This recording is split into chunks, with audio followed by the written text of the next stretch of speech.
I don't think I can help. Okay, where's the cow's favorite place to go out for entertainment? A cow's favorite place to go for entertainment? Yeah. This is an easy one, people. Did somebody say the moon? The moon? No, the movies. Oh, the movies. I get it. That's a dad joke. Sorry. That one was bad. I like it. I support it. All right. I think we are live on Facebook. If not, somebody tell me. But I think we are in good position. I don't really understand why I am always spotlighted. But anyways, hi, everybody. How are you doing today? Hello. Good. I'm seeing some messages in the chat. Hey. Okay. Let me get ready to share my screen and Magdalene. Hey everyone. Hey. All right, here we go. Share screen. Am I sharing my screen? Let's see who I can see for a thumbs up. Yes. I saw Matt Yes. give me a thumbs up and Brittany. Thank you. Perfect.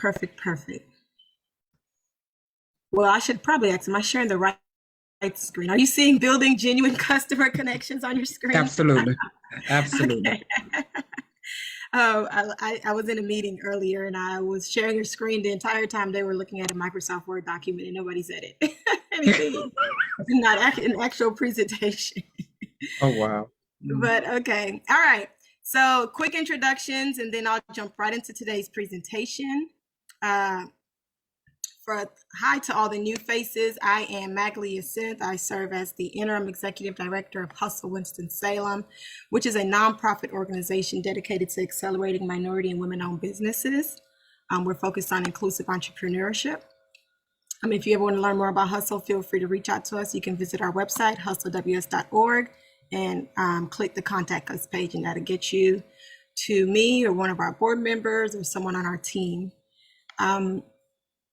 And I just want to say a little bit about this program. Like I said, I see a few new faces. So Marketing Outside the Box is a program that we do every single week, same time, same place.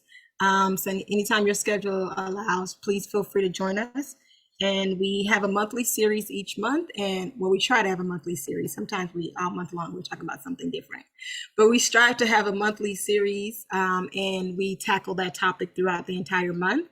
This particular month, we're focused on customer service and how it's a thin line between that and marketing. We do Marketing Outside the Box in conjunction with the Foresight Tech Small Business Center, as well as Flywheel Co-working. And happy to tell you more about either of those organizations or connect you to any of them at a later date and time if you have questions about that.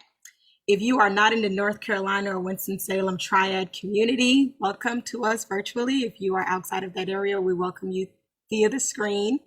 You are all part of our community now. So yeah, I encourage you all, if you haven't already started to, both in the Zoom chat as well as on Facebook comments, to please introduce yourself, tell us who you are, tell us about your business, where we can find you. And I'll definitely look at all of that later, but I'm sure everybody else that's here with us would like to know that information as well. So please use this time and as I continue to talk to do that. So last week we focused a lot on getting to know your customers again. And if you missed last week's session and you need that information, please just let us know. You can always find it on our Facebook page, Hustle Winston-Salem, or you can email us at hustlewsinfo@gmail.com. And I'm sure someone that is part of the Hustle team now will put that email in the chat for us. So that way you can have access to that email address. So if you need the presentation or the video from last week about getting to know your customers again, we're happy to share that. But today we're moving on to the next piece of this series, which is we're focusing on building customer connections.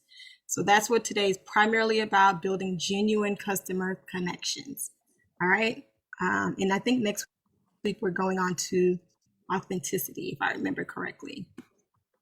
Let's jump right into it. Any questions for me before I jump right into it? Any questions about anything I said in the intro? I tend to talk a lot in the beginning, so I'm trying to stop that so we can get through the presentation so I can get you out on time. Last week I did it. We'll see if I'm that good this week. All right. So I think here, today we'll focus a lot on a 8-point theory that a gentleman by the name Richard Shapiro kind of put together. So basically, if I told you there was a formula for generating repeat business and that just in 8 simple steps, customer loyalty could be yours, would you think that sounds too good to be true? If I told you there were just 8 steps and you can get your customer loyalty at tip-top shape, would you tell me that is too good to be true, Magali? I don't believe you. Well, this gentleman, Richard Shapiro, who is the founder and president of an organization by the name of the Center for Client Retention. He believes this statement to be true. He came up with these 8 steps, and we'll kind of explore those steps before the end of this presentation today. As small business owners, I think it would behoove you to think that all customers that visit your business, whether online or in person, that any customer that visits your business, they enter as a stranger, but they leave as a friend. Think of that, create that mindset with you in your business, really kind of embrace that theory. A perfect example of this for those that are local to our community here in Winston-Salem, we have a shop in downtown Winston-Salem called Body and Soul. And if you've never visited, I literally can probably walk you through your experience before you even go there. You're welcomed personally by the owner, who provides all the answers to all your questions and more. She knows her products inside and out. She asks you, would you like some water or a lifesaver? And her motto is, because we can all use a refresher. And if you say yes to wanting water or a lifesaver, she'll give it to you. Even if you only walked in her store to get free water, you're going to get it. She's pleasant. I mean, there's zero pressure to purchase anything, and you're bound to learn something new before leaving the shop. I mean, she has truly mastered what it means to create customer connections. So a few things here. If you haven't already embraced the mindset that customers are people first and customers second, I implore you, literally, spend some time thinking on what that means. Customers should never be the priority. I'm going to pause for reaction, because we've literally been taught the opposite. We've been taught that customers are your priority. And today I'm telling you, customers should never be the priority. People should be your priority. Some of those people buy from you, some of those people work for you, and really it's only a behavioral difference. The people that buy from you and the people that work for you, simple behavioral difference. So you think of them as people, not as a customer. They are all people, and all business decisions should be made considering the impact on the people who are on the receiving end of your decisions. You might recall last week, for those that were with us, we went over creating personas and profiles for your customers. That process that we talked about last week, that process allows you to humanize your customers and see them as people rather than dollar signs.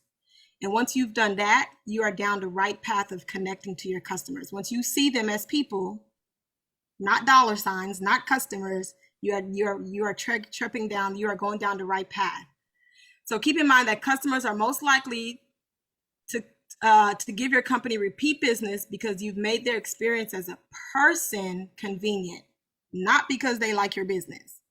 So a lot of times you think that your product or your service is just that special. I'm making up the statistic, but I would say 90% of the time it has nothing to do with your business. It's about the experience that they were able to get with you. Before we started today, Matt gave us a joke about Amazon. But Amazon is a great example here, because think of Amazon's one-click shopping and free 2-day delivery. Think of that experience. It's so easy. And any feelings that you might have about Amazon literally takes a back seat to that experience. Literally, you're like, well, I can get it in 2 days with Amazon. Like that, you know what I mean? So that's just a quick, simple idea of how you think about people first. Amazon thought about people first. They understood that we want our stuff and we want it fast. So same thought process apply to your business. I know we all have different types of business, so it's hard to generalize, but think about your business as I talk about some of these theories and things before we get into the steps. I think the next thing that I want to point out here is your relationship with a customer begins at the very beginning, right? It begins at the beginning. It starts with how you welcome them into your physical or digital space. It's an emotional experience for them. So ask yourself, how have I made the customer feel? Now imagine what you don't want for your customers. Now I covered each of those points quickly that you saw on the screen, but they are individually and collectively important. So be sure to think of each of them that way. You want to welcome them being your customers, welcome them. Understand that doing business with you for them is an emotional experience. Ask yourself, how did you make them feel? And then imagine what they do not want. And an example of trying to imagine what they don't want, I mean, it can be a simple process. Don't overcomplicate yourself. Most of us probably walk into a store, I know I have many times, and had the feeling that we accidentally walked into foreign territory because it's literally not what we thought the store was. They didn't communicate it right. It's kind of like, oh, I thought I was coming into this store for water, but they're only selling soda. Probably a bad example, but you get the idea. Or you walk into a place and you feel like they're pouncing you, whether that place provides products or services. It could be a restaurant, it could be an insurance company, it could be a law office. You walk into and you feel like you're being pounced for business. That's not what you want. That's not what customers think about that. Those are all part of the beginning process of meeting you. And if we're thinking about this from a virtual space or a digital space, maybe we signed up for an online newsletter and we're drowned in email offers, like drowning in email offers before we even made a purchase with this company, right? And this also applies to nonprofits, because we also drown people with information. So drowning people in email is never a good welcoming. Think of it as a comparison to a first date. The date that comes on too strong is likely to be avoided in the future, right? And some of you may remember that, I want to say maybe back in September, we did a marketing outside the box focused on email marketing, and we compared it to a relationship. The entire series was compared to a relationship. So if you have time, go back and watch those videos and take those notes, and we're happy to send you those presentations to give you more insight into what I just said. But think about it as that date. So the typical in-person experience, what happens in that typical in-person experience is really weird, because it's almost opposite of what we see happen in the digital experience. During digital interactions, we do the opposite sometimes of coming on too strong too. So sometimes we walk into the store, we're doing too much, but sometimes someone visits your website and you don't do anything at all. You want to make sure you're not doing that either. The first time a customer logs into your website or something like that, or if you have one of those sites where they have to create a password with your business, create a username and password to purchase your products or services, ask yourself, do you send them a welcome message? These type of messages set the stage for your relationship with them. And the big mistake that a lot of us do, we have this verbiage, and sometimes we don't know it's there because it's automatic based on our email service. It says, do not reply to this message. That is not the way to welcome a new customer. Everybody does this, especially businesses that are service-based. Why would you tell a customer, why would you send them an email and say, do not reply to this message? Don't do that. That is not a way, that's not the way to welcome a new customer. The good news about that is it's a simple fix. What you can do is in that email that you send out, because you can, first of all, you can fix it and take that part out. But in that email that you send out, include the email address of a specific contact person within your company that they can reach out to. It's your first communication to them. Whether that email address is to a sales associate, whether it's to your assistant, whether it's directly to you, give them an email address. If you're going to have that default, do not reply to this message. Give them contact information to get to you so that customers can reach out to someone if they have a question or a concern. That it's a little specific, but it goes a very long way. You know, going back to the body and soul example that I talked about earlier, the story that I talked about earlier, that particular shop, obviously I love them. I'm biased. They're everything. But going back to that example, one of the first questions that Ms. Dana does, because she's not really the email one. She's not going to email her customers. She's not going to email her clients, and that's perfectly fine. But one of the first questions that she asks when you walk into the shop is about you. She asks about you, the customer. It's very rare that she leads with the merchandise in her store saying, hey, did you know we got a new whatever? Or she avoids that simple general, how can I help you, that we hear in most shops that we walk into. Instead, she asks you something more personal. How was your weekend going? If she already knows you, she might ask you something more specific about your life or your family. Hey, Max, how's your sister? So very much like recognizing you as a person, she's most interested in the customer's mindset. So that's what I'm trying to communicate to you here, customer's mindset.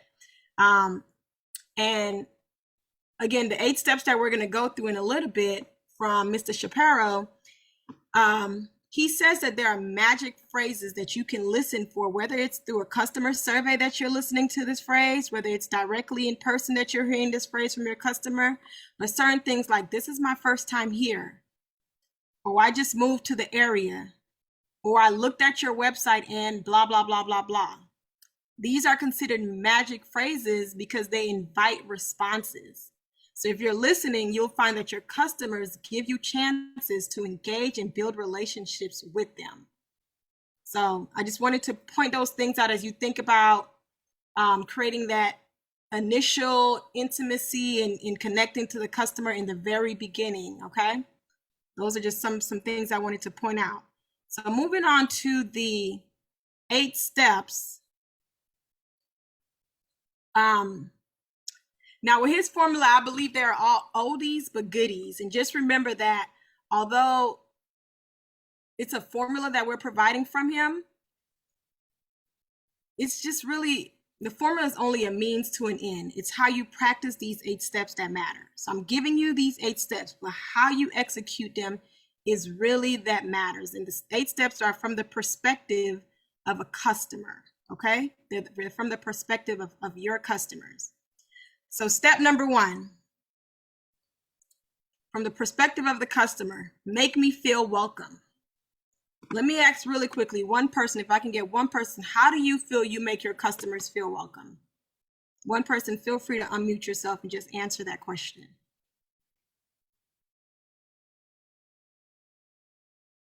So nobody gonna do it? I have to call somebody out? I can. Okay. When I send out emails, I personalize them. I use their first name in all my emails. You Even make if your it's a mass. customers feel welcome by using their first names. Awesome. Great Yes. example. So according to Shapiro, and I agree with this, that's a great example. Thank you. I think that was Libby. Thank you so much, Libby, for sharing that. According to Shapiro, the way to make your customers feel welcome is through hope. Yep, you heard me right. Help customers feel hope. Customers want to feel like they've entered a space where they belong, where they can get help if they need it, and where maybe somebody will learn their name. And that ties directly to the example that Libby just told us. She used their name. The difference a name makes. Who was it? One of the famous people back in the day said, what's in a name? Clearly in the business of business, a name matter. So you want to make sure that you provide them hope. You make them feel hopeful in some way. I always think back to, what was this, 2007, 8, you know, when former president, my forever president, Barack Obama, was running his campaign, and he ran with the hope slogan. And I just remember, even then I was a college student and marketing was my focus. And I remember thinking, hope, how genius. Who came up with this? Because it makes a difference in selling everything. Clearly, even in a political scene, right? So hope is the key when wanting to make your customers feel welcome, make them feel hopeful. Okay. Number 2, from your customer's point of view, give me your full attention. One other person, what do you do to give customers your full attention? Anyone? I would just say that you're just not occupied with something else. Your eyes are on them. You're attentive to whatever they're saying. That is, if you're in a physical contact, or even if you're virtual, you're still not doing 5,000 things. They become number one. Great Okay. example. Thank you so much. I think that was Miss Wanda, right? It is. Yep. Great example, Miss Wanda. Great example. So here, your customer feeling like you've given them your full attention, you're really helping them feel like they're in control. You're really helping them feel like they're in control. This step has a lot to do with your response time. The longer you take to get back to a customer, the less important they feel. And I want to be clear and let you know, responses don't have to be immediate, but they do need to feel personal. So I'm not telling you take 3 months to apply to a customer. I'm not even telling you honestly, I'm one of those people that expect people to respond to me ASAP. I'm not even telling you to take a week. I mean, I say 2 days max, 48 hours max. But either way, try to make your responses feel personal. We're on Zoom right now, but I'll use Zoom as a bad example, and then I'll use another client as another business as a good example. Zoom, granted, I had a little grace for Zoom because 2020 was a bit hectic for them with COVID and everybody deciding to use Zoom. But, I think Tony's here with us today. Tony and I reached out to Zoom with a customer service issue maybe in May of 2020. They responded in November of 2020. Terrible, absolutely terrible. I would really encourage you to never do that. And again, there's some grace because we understand that things were a little different there with Zoom, but I'll use Asana, which is a platform that Tasha and I use a lot. I think Tasha's with us here today too, but we use Asana. I could send Asana a question today and I'll have an answer probably within an hour. Great. And their responses it's not what another platform I use do. It doesn't send me to a link where I could already have the answer. I was like, if I saw that and couldn't find my answer, why do you think I came to you? Don't send me to a link on your site because the answer ain't there, right? So same example, even though I'm using larger brands to make my point, think of your company, think of your example. Don't send people around the bush with your responses. Make your response very personal with your to your customers. Okay, let me try to stay on time here. Make your response very personal. If they ask the question, answer the question. Like, answer what they ask you. Don't send them a link that don't really answer the question. All right. What are we on? Number 3. Oh, there I was just talking about answering questions. Answer more than my question. Again, this is from the perspective of your customers. Answer more than my question. Help customers feel like they're connecting. Richard Chaparro describes this step as adding positive tension. That's what he calls it, adding positive tension. So yes, answer the customer's question, but also give them something more. And again, don't overcomplicate this. Don't think too hard about this. The something more could be just another resource that you have. It could be a link to your Facebook page. Okay, it could be almost anything. Don't overthink the something more. If I ask you, hey, where can I find, the soap in your store? Right? You can direct me to the soap. And you can also say, we have on our website the list of all the soaps so that you know which one you want, the description and list, whatever. You get it. Don't just answer the question. Give them a little bit more, because this is from the perspective of the customer. This is what they say they want to help build better connections with them. And if it's a digital thing, it's not the length of an email that matters. So if you're sending them an email or whatever, it's not the length of that email that matters. It goes back to it being personal. It's more about the content that you give them and how personal that message feels. I'll use an example of Miss Wanda and I. Miss Wanda can tell me if I'm telling a lie or not.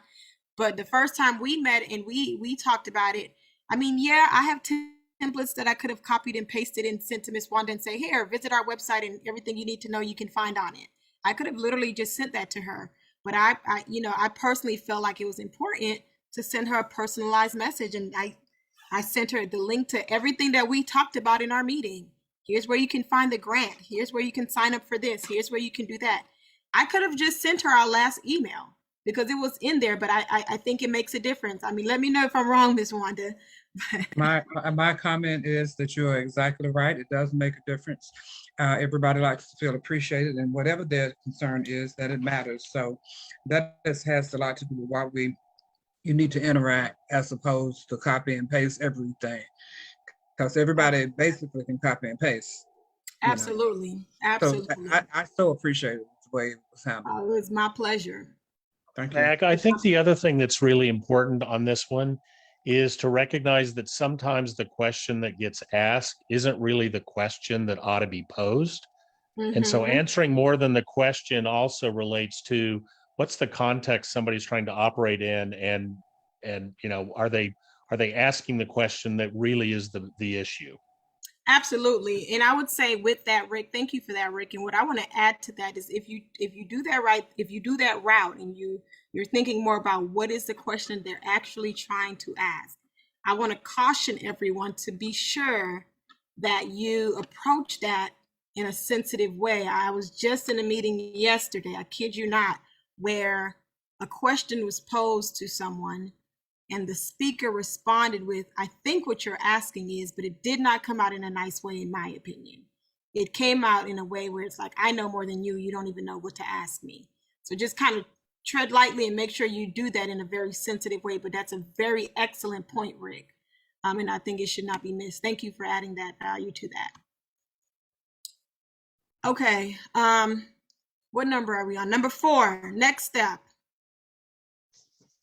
Listen, knowing your stuff, it makes all the difference in the world. I mean, you think that this should go without saying, but the brand and your staff, if you have a staff, should be experts in your space and in the products you offer. So if a customer asks you an industry specific question, you should at least know where to direct them if you don't know the answer yourself. But understand that knowing the answer is better, in my opinion. Knowing the answer is better, but if you don't know the answer, at least know where to direct them. Even if that means following up with the answer later based on your industry, because I do understand specific industries might require some research. It might mean that I can't give you the answer right now, but I will get it to you. That makes all the difference in the world, that follow up with that customer. You should also know what your competitors have and what they offer to your customers, not just for your personal knowledge, but to be a better value to your customers. Prime example, many of you know that I am an event producer. So if someone reaches out to me for a conference, and I have a list of, I already have a list of other producers that I can connect them to if I'm unavailable, or if they're planning a conference that I honestly personally don't want to do. Or something like that. If it's just specifically not the type of conference I want to plan or anything like that, I'm ready with a list of, some may call them my competitors, but it still brings value to my customer. So I would say the same thing to you. If you sell a service, if you offer a service or sell a product and you're either out of the product, you don't offer the particular service that the client is asking about, you can still say to them, let me give you someone that does that. I know it's kind of weird because it sounds like I'm telling you to send them to your competition, but your client and your customers may value you more for that. Go using Miss Dana Suggs at Body and Soul again. I went into her shop once looking for frames. She doesn't sell frames. She gave me 3 different places that also sell some of the same products she sells, but they also had frames. And she was like, well, you can go there, there, or there, and they'll have frames, blah, blah, blah. Understanding they're going to have all the stuff that she also have. but I still go to Miss Dana Suggs. Okay. She does. She has excellent service. I mean, she's a prime example of customer service. Yes. She treats you like you're a queen when you're in there. And she pack your I would stuff agree, up. Marianne. I would agree. She packs your stuff up like it's value. It's beautiful. It's a beautiful experience. It is. It's the type of experience that make you come back every single time. I agree. So of course you should know your products and your service inside and out. If I ask you if your product is animal cruelty free, or if your services have fees that I should be aware of, you should be able to break that answer down thoroughly to me. If you can't, I'm not going to trust you. I'm not going to want to connect to you. Okay? Because that means you don't know your business.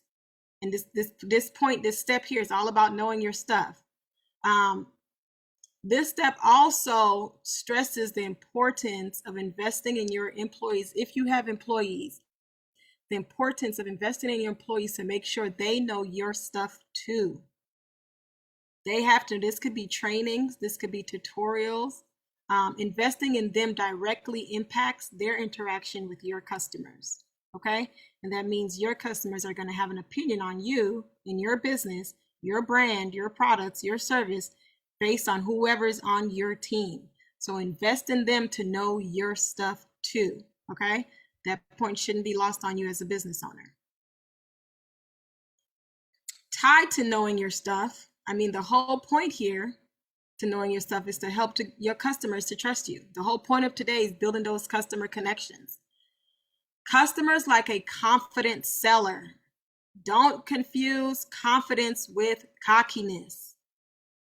And I think that ties a little bit to what the point Rick made earlier when I said tread lightly with that.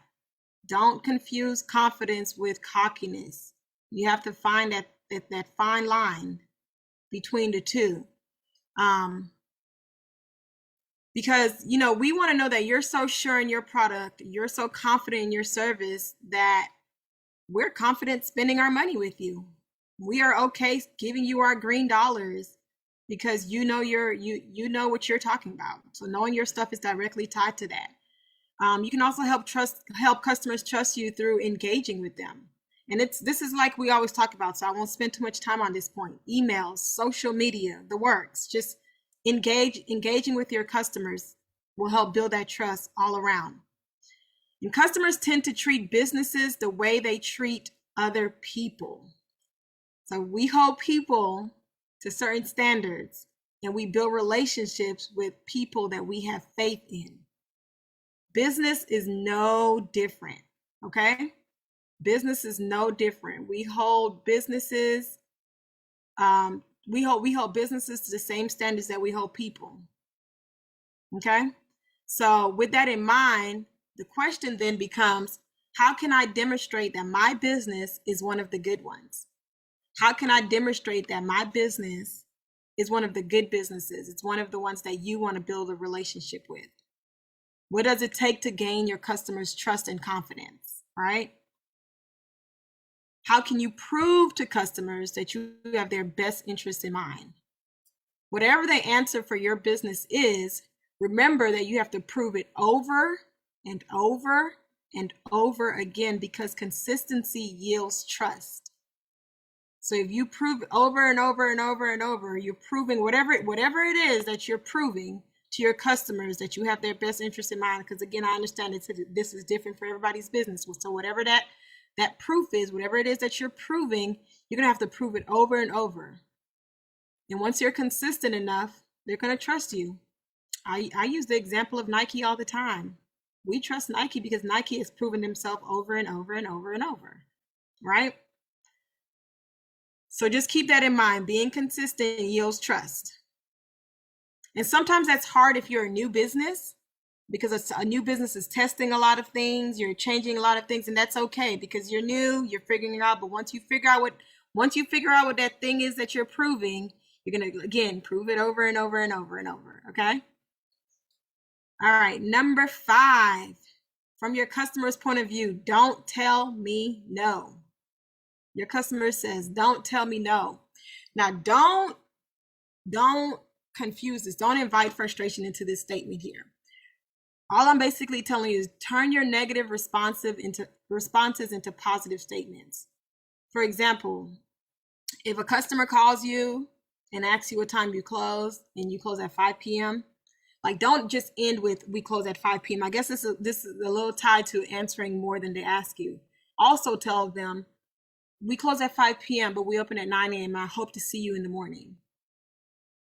Like you're not turning them down. You're not like, it's 4:58. They're not going to make it to your shop. Like, you know what I mean? We close at 5. We're not going to stay open an extra hour for you to get here, right? You're not going to say that, but say, but we do open at 9 a.m. We really hope to see you in the morning. Turn it into a positive statement, even though you basically just broke their heart because they really need that product, whatever it is, or they really need to talk to you about whatever service you offer, right? But keep in mind here, again, back to Richard Shapiro, he says that telling customers no is the relationship killer, the retention killer, and the loyalty killer. Sounds a bit dramatic, but it's true. Seems a bit extreme, but it's true. These words are strong. They're strong words, but they also kind of remind you that semantics matter. I can't tell you how many times I've called my cable company or my phone company or walked into a local restaurant or shop and asked if they offer something. And the answer was simply, no, we do not. And I get really annoyed with my cable company. But the answer is simply, no, we do not offer that. And that's the end of the response, right? That's what this point, don't tell me no, that's the point that it's making. Don't stop there. Let semantics come into play. Give that no a different meaning. You can walk into say, no, we don't offer that right now. But that's something we can definitely talk to our managers about to see if we can get that in. Or no, we don't offer that specifically, but we do have something very similar to that. Let me talk to you a little bit about it. Whatever, like just don't, that really does make the difference about building that connection between your customers. Shutting them down like that just won't work in your favor. So just think through that. And this also ties to, yes, Tony? I'm sorry, I hit the wrong button. Oh, okay. What was I saying? This ties to something with my mind. My train of thought is gone. But anyways, if it comes back, I'll say it. But don't tell customers no. That's the point that I'm making here. What was I going to say? I hate that I can't remember. But okay. Any questions before I move on? Any questions about anything so far? I know I see the chat popping off, and I'm not seeing Facebook, so hopefully Tony or Tasha can look at Facebook for me if there's a question there. We're good. A lot of people in the chat are agreeing with you and giving examples for anybody that is missing out on that. Okay, cool. Maybe if we have time, I'll check in some of those examples, or Tony will share some with us. So number 6, from your customer's point of view, show me that I matter. Show me that I matter. Show me I matter. Show customers that you care. I mean, I think this is another one that's a no-brainer. Show customers that you care. This is where technology can aid your business, though. A lot of times people don't think about that, but this is really where technology can aid your business. When you use software that tracks the history of your customer interactions, your customer messages, like could really be personal. Using that technology to track the interaction can make your messages and your outreach to your customers truly personal. And it might seem hard to foster these kind of interactions if you're a larger small business, like you don't really have, you've scaled to the point where you can't really keep track of every single customer. That's okay. But anyone on your team with access to customer information can create personal interactions. That's why I'm saying technology comes into play here. So, and this even applies to larger corporations, not even just larger small companies or small businesses. Like this even applies to big corporations. Really the technology, like if you have a call center, if you have one main customer service person, the technology can really help you to know every customer by name. I think it was Libby earlier who told us within her email, she has the technology set up where it'll call each of us by name. And we all know that most email platforms do that. It still makes a difference, even though we know that it's doing that. And at Hustle in general, we're huge advocates of creating smaller teams within a larger whole, right?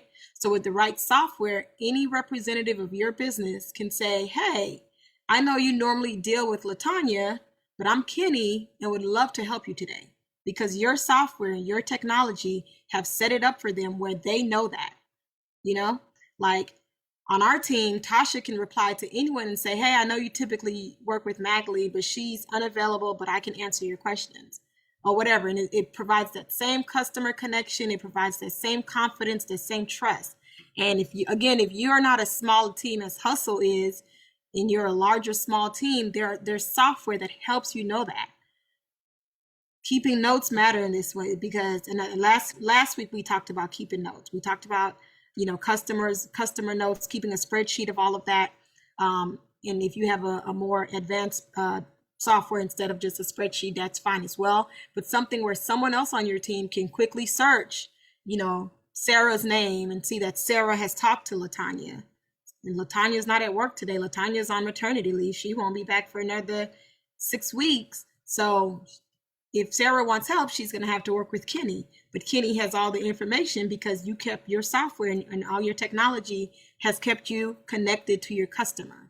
So show your customer that they matter and that again, your technology can help a lot in this space. Okay. Let's see here. Step number 7, from your customer's point of view, invite me to return. Invite me to return.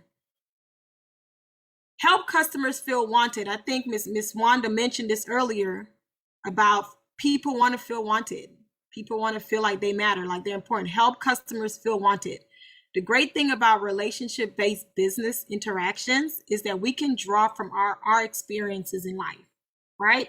So it's nice to feel wanted and to know without guessing that a friend or a colleague or a romantic partner wants to spend more time with you. Would you all agree? Like it's nice to know that there's someone like that in your life that wants to spend more time with you. Same thing with your business. The trick here is to tie this communication to a future action. Did you all understand that? The trick is that you want to tie that communication to a future action, and that future action being that you're inviting them to return. And let's delve into that just a little bit. So a lot of times we assume, right? So an assumption I do want you to make is I want you to assume your customer won't remember you. I want you to make that assumption. Assume they will not remember who you are, what your business does, sells, blah, blah, blah. A customer may have hired you. They may have purchased your product once, but that doesn't guarantee that they will think of you the next time they need the service or products you offer. You are competing for their attention amidst a million other distractions every day. And this is true for both retail and for business-to-business companies. And remember back in October, maybe November, I think, back in October when we talked about retail businesses, we pointed out that whether you have an online business, whether you provide a service, or whether you actually do have a retail business, you are still considered a retailer, okay? So don't hear me say retail and don't think it applies to you. So whether you are in retail or whether you do B2B, this still applies to you. Assume that they won't remember you. And if you need that presentation from October, again, reach out to us. We'll get that to you. Invite the customer to take advantage of a small promotion. These are ways to help them remember you. Invite the customer to take advantage of a small promotion or a specialized, I should have said specialized promotion, something that you created just for them. And again, your technology can help you with that. Starbucks is a great example. Starbucks know that I buy that cinnamon dolce latte extra whip two Splenda with oat milk every time. They know that about me. My deals always have something to do with one of those items. We notice you like oat milk. So they're going to give me a coupon to get a drink with extra oat milk, whatever, but you get it. Specialized promotion.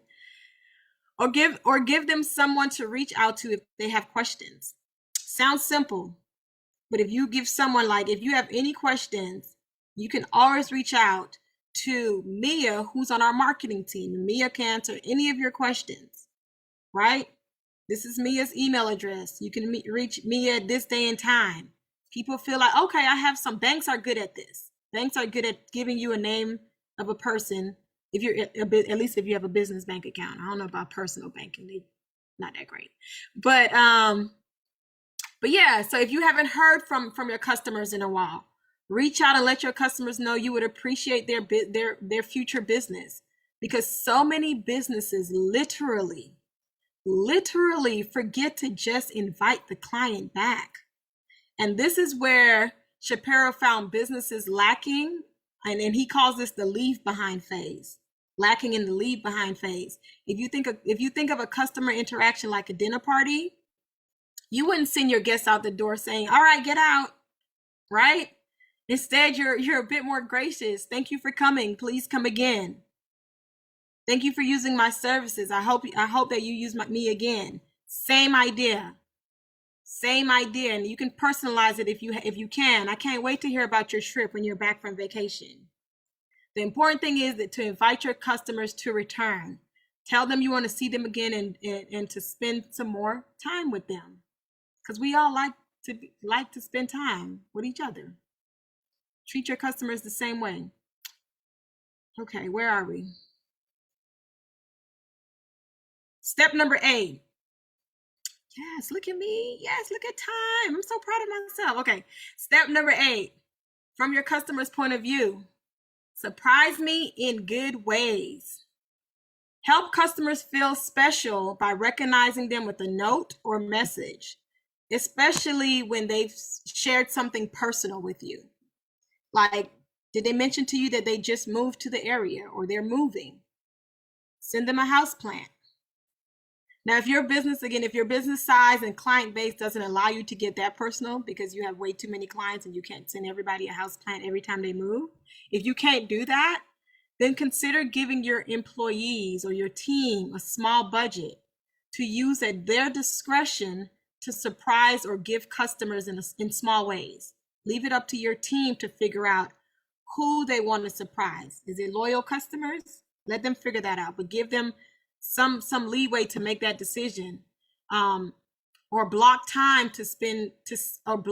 in your schedule or your staff schedule to send personal notes.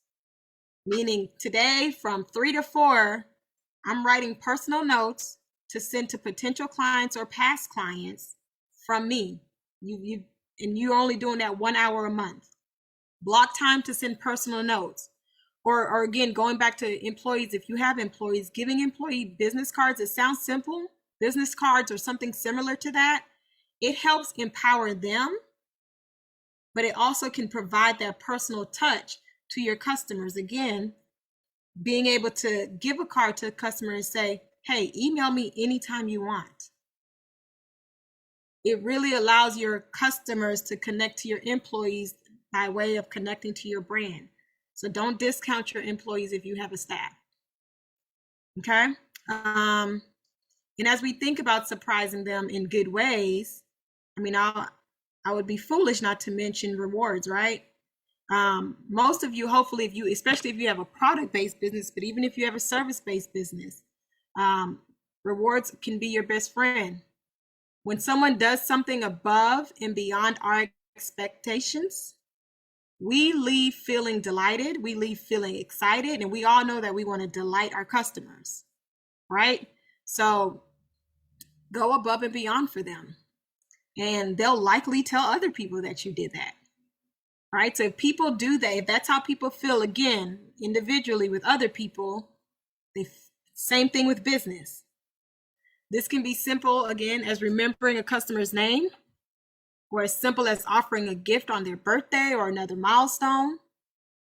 Or you can reward them for business by giving them loyalty discounts. Again, a lot of you probably have loyalty programs, which I think should just be baseline now at this point. If you don't have them, you need to. Like if you don't offer a rewards program of some sort with your company, now's the time to start thinking about them.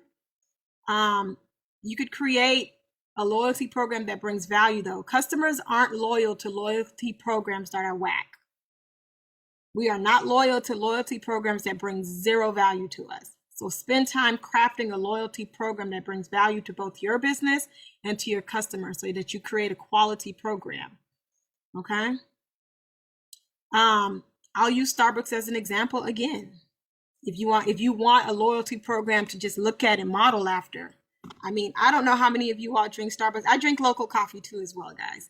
But I don't know how many of you all drink Starbucks. But if you have a Starbucks card, I'm clearly a gold member because I drink it that much. But their loyalty program, I mean, it's really second to none. Really second to none. So if you want to look at a loyalty program to model after, look at Starbucks's Gold Stars program. For a service-based business, I'll use my optometrist as he's great loyalty program example. I get points for visits. I get points for appointments. I get points for if I walk in there and purchase some shades. You name it, it add points. And it just makes me feel like, yes, I'm going to see my optometrist today so that my points can add up. And recently, I think it was last month or maybe the month before, I can't remember, I won a $50 gift card to a local restaurant as part of a campaign or something they were doing to support local restaurants. And I won it after doing my annual eye exam.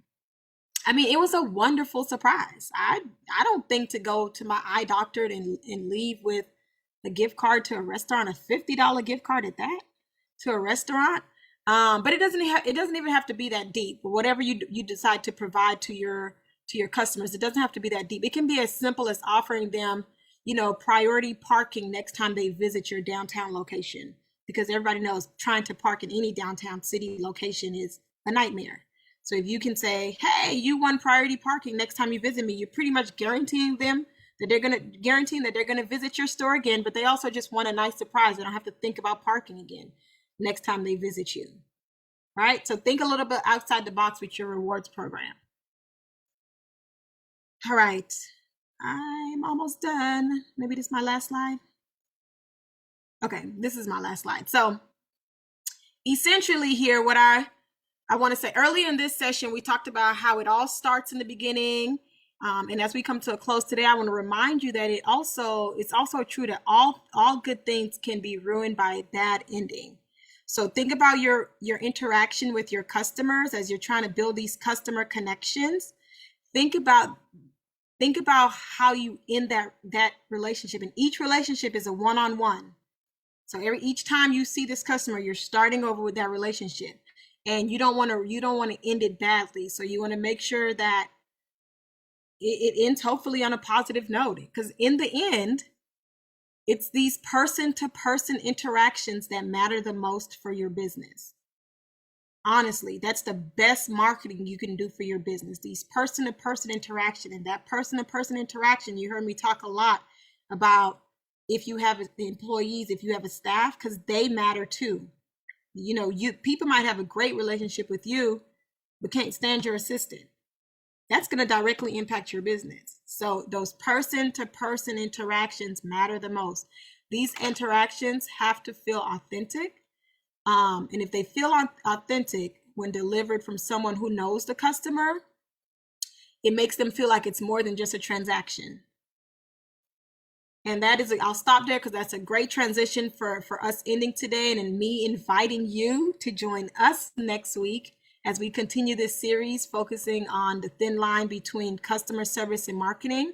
Next week, we are talking specifically about being authentic, so bringing authenticity into your business. And this ties to one of the theories we talked about last week. If you all remember, we talked about UGC, user-generated content. Being authentic is directly tied to that user-generated content, and I'm really excited about talking to you all about that next week and really connecting those dots for you and making sure that you understand how, if you're not already authentic in your business, or if you think you're being authentic but want to be better, and seeing how authenticity really does drive your sales, especially with millennials and Gen Z. Definitely come back and join us next week if you have any questions about that. Same time, same place. We'll be here. I'll be here. We have about 2 more minutes. Thank you so much for your time today. We have about 2 more minutes if there are any questions for me. Any questions, comments, or concerns? No, Magali, as always, you've been wonderful. So much knowledge to learn and puts things in perspective. I tell you, if you're not getting a sponsorship with Starbucks, we need to get on the phone Right, and right. start talking about that because I mean, I know Well, if you you have can make that happen, Ryan, I would love you forever. you got at least 10 people on here every week that you're, Starbucks, and it's making me go, man, I'm really wanting a refresher right now. I'm going for a refresher right after this, Ryan. You See, literally. and oh My man, strawberry acai is waiting on me. oh, Okay. there you go. I like that dragon for one personally. So, Well, thank but you no, so much, Ryan. I'm glad you enjoyed the information. And I think we're meeting next week, right, Ryan? yes, ma'am, we are. Right. Looking forward to it. Yes, likewise. Any other questions or comments before we end for the day? Brittany, what's that in your background? Give the gift of the arts. Is that what that say? Yes, I am with a new company in Charlotte. Actually, I moved from Winston-Salem to Charlotte. Don't hate me for. Well, thank you for still joining us. But yes, I work for a nonprofit called Arts Plus, and so we just did the Zoom background to prompt anyone to learn more about the organization and to give the gift of the arts by donating. So we help youth at risk in the Charlotte area with private music lessons, visual arts, digital media, all sorts of things. So I love it. Well, I'm in love of the arts, Brittany, so I love it. Whether it's in Charlotte or Winston-Salem or wherever. I'm still very active in Winston. Hometown will always be hometown. Cool. Well, if there aren't any other questions, I'm looking to make sure I'm not missing anyone. And I guess I can stop sharing my screen. That'll probably make it easier. Oh, why am I so big on my screen? But if there aren't any questions, thank you all so much again for joining us. There we go. I was like, why am I seeing my face so big? Thank you all so much for joining us, and I hope to see you all next week. Bye, Matt. Matt, come back with a joke. Oh, he's gone. All right. Well, and thank you to all of those on Facebook. I'm going to go ahead and end the live now, but thank you for joining us as well.